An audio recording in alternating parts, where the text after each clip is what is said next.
Assalamualaikum warahmatullahi wabarakatuh. Bismillah, alhamdulillah, wassalatu wassalamu ala rasulillah.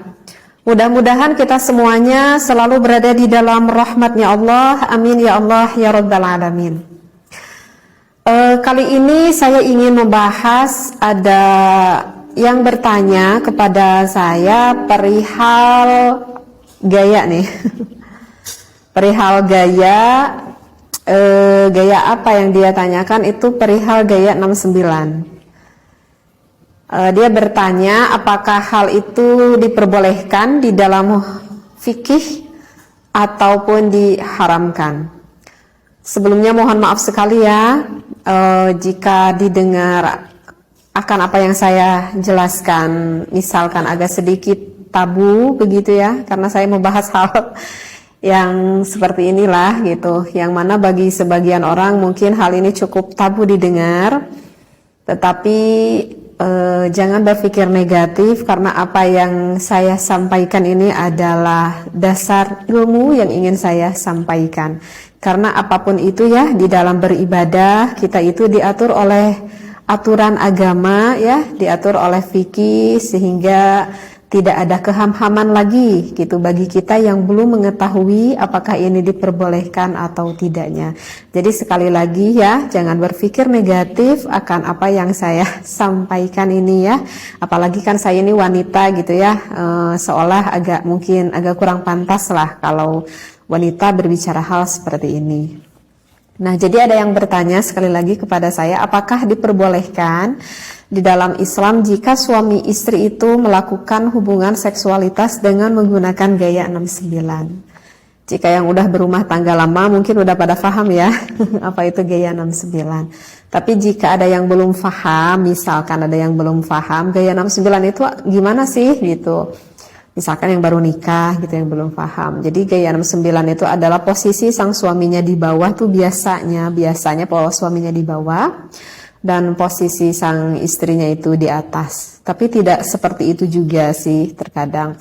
Jadi intinya dari gaya 69 itu adalah apakah boleh sang suami itu maaf sampai menjilati ataupun menghisap klitoris sang istrinya, dan ketika melakukan hubungan itu sebaliknya sang istri pun maaf sekali ya dengan bahasa yang saya sampaikan sampai mengulum Mr. P suaminya. Nah, itu adalah yang dikatakan dengan gaya 69. Jadi saling mencium, saling menghisap, saling menjilat di area vitalnya lah, istilahnya seperti itu.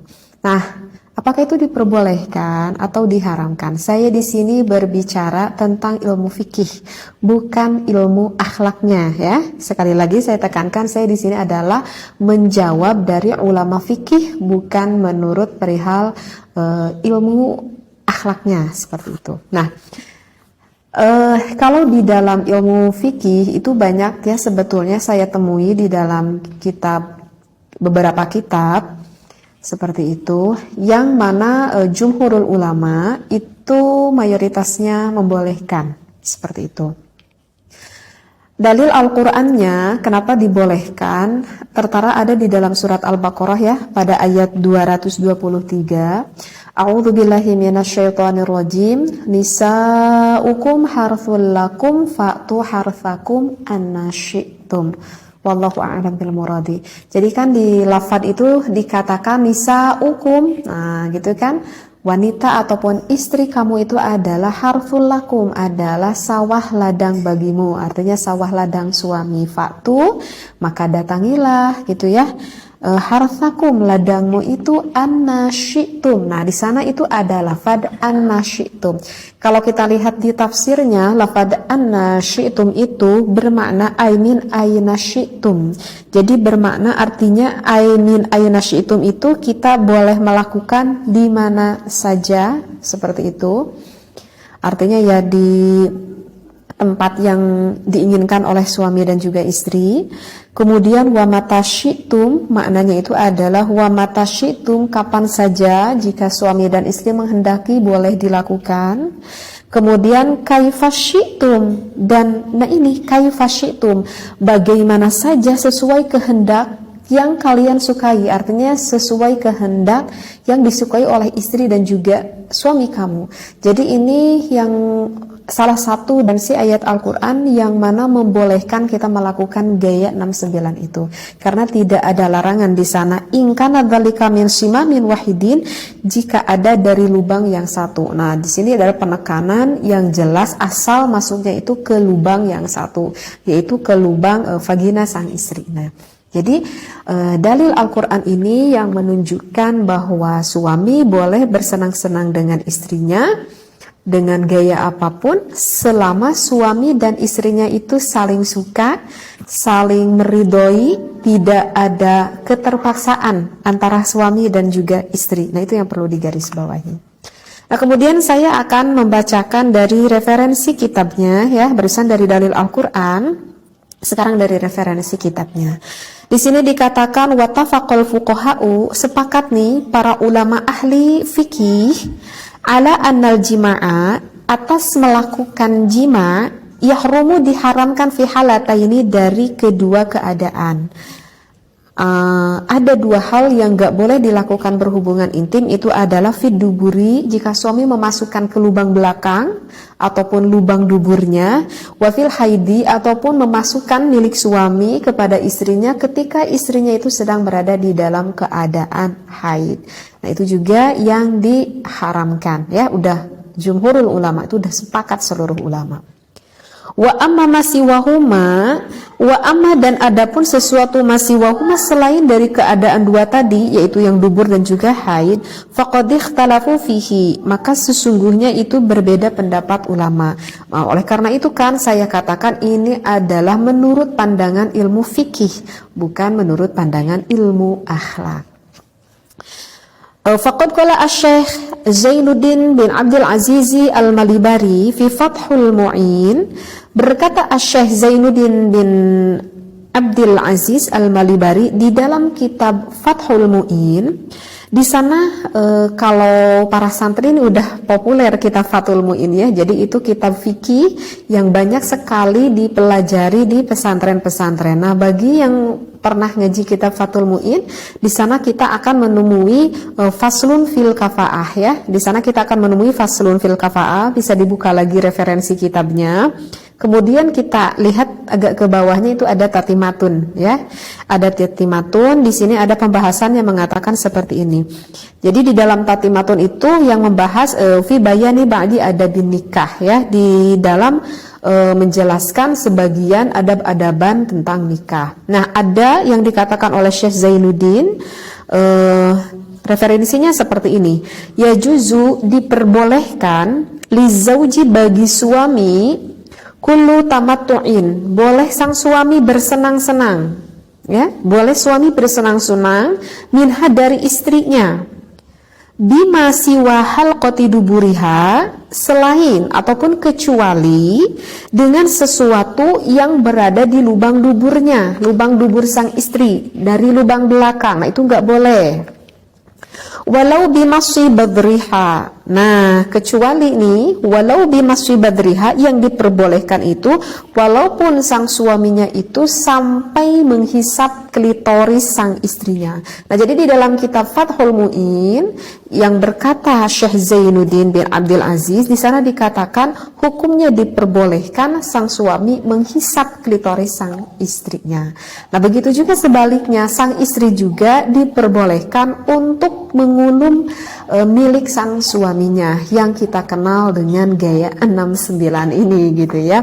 Nah, jadi bagi sang suami ataupun sang istri, jika hal itu memang dianggap diperlukan dan saling menyukai, maka tak perlu ada keraguan kalau berbicara di dalam ilmu fikih, ulama di dalam madhab Imam Syafi'i memperbolehkannya. Dengan syarat sang istri dan juga sang suami saling suka ya, saling meridhoi seperti itu.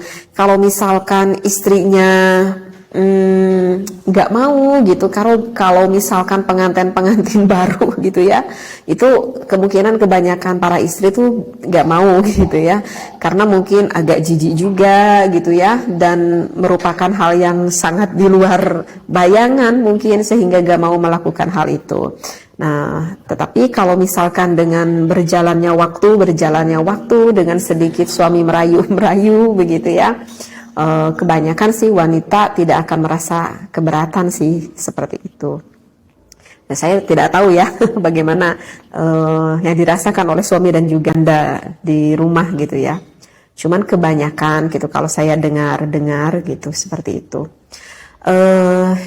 Cuman sih yang perlu diingat ya, di dalam berbagai gaya gitu ya, di dalam berbagai gaya ini sih sebetulnya ya memang tak perlu diajarkan juga ya. Maksudnya tak perlu diajarkan karena dengan instingnya nanti suami istri juga sih akan memahami apa yang dia inginkan sebetulnya. Jadi yang ingin saya titik beratkan di sini itu adalah bukan gayanya itu sih sebetulnya, tetapi hukumnya itu apakah diperbolehkan atau tidaknya.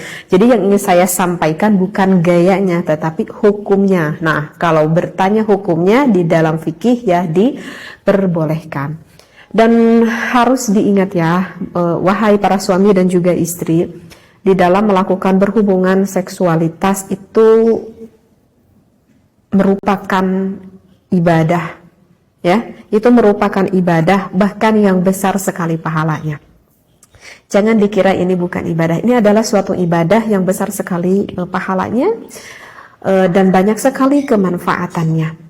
Yang namanya ibadah pasti itu akan diawali dengan yang baik, akan diakhiri dengan yang baik, dan dilakukannya pun dengan yang baik pula. Kenapa saya berkata seperti ini? Udah saya terangkan barusan ya, bahwa untuk gaya-gaya hal seperti ini sebetulnya tidak perlu diajarkan gitu ya. Artinya yang baik ini adalah jangan sampai kita mengetahui akan posisi ini, gaya ini dari sesuatu yang diharamkan oleh Allah. Misalkan nih biar takut ada yang gak paham, misalkan pasangan suami istri mengetahui hal ini itu bukan dari instingnya ataupun bukan dari keinginan sang istrinya misalkan, tetapi hal itu diketahui oleh suaminya itu misalkan maaf ya, itu dikarenakan sang suaminya itu sebelumnya itu melihat dulu film porn gitu ya. Paham ya maksudnya film porn. Jadi kalau misalkan sang suami mengetahui ini dari film porn, berarti kan yang dia ketahuinya itu bukan dari hal yang positif. Artinya yang dia ketahui itu dari hal yang negatif. Maka itu tidak akan menjadikan sebuah ilmu. Dan apakah akan mendapatkan efek negatifnya? Iya, akan mendapatkan efek negatifnya.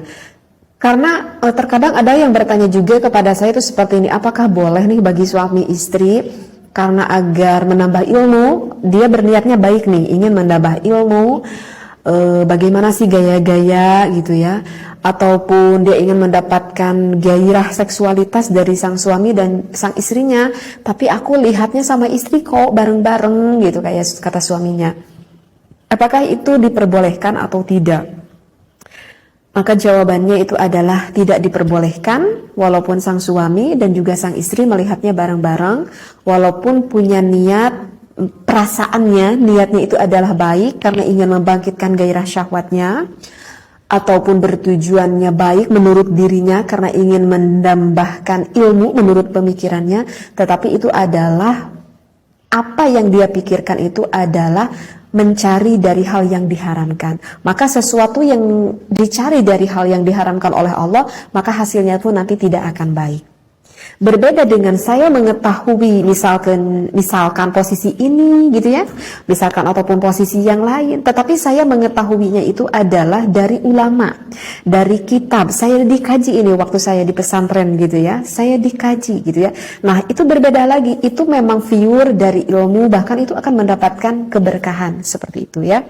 Jadi yang saya maksudkan memang hal seperti ini nanti dengan sendirinya para suami istri itu akan memahami dan mengetahui. Hanya saja yang harus kita ketahui adalah hukumnya itu, apakah hukum yang kita lakukan ini betul atau tidak, agar kita tidak terjerumus akan sesuatu yang diharamkan oleh Allah. Nah, kalau misalkan kita gak boleh lihat dulu film foreign, itu alasannya kenapa gitu ya. Karena kalau saya nerangkan sekarang nanti panjang lagi ya pembahasannya. Insya Allah nanti akan saya khusus membahas tentang hal itu ya. Jadi apa yang saya disampaikan sekali lagi, mohon jangan berpikir negatif begitu ya, ambil positifnya, ambil ilmunya supaya kita tidak terjerumus akan apa yang tidak diridhoi oleh Allah Subhanahu wa taala. Wallahu a'lam wa billahi taufiq wal hidayah. Wassalamualaikum warahmatullahi wabarakatuh.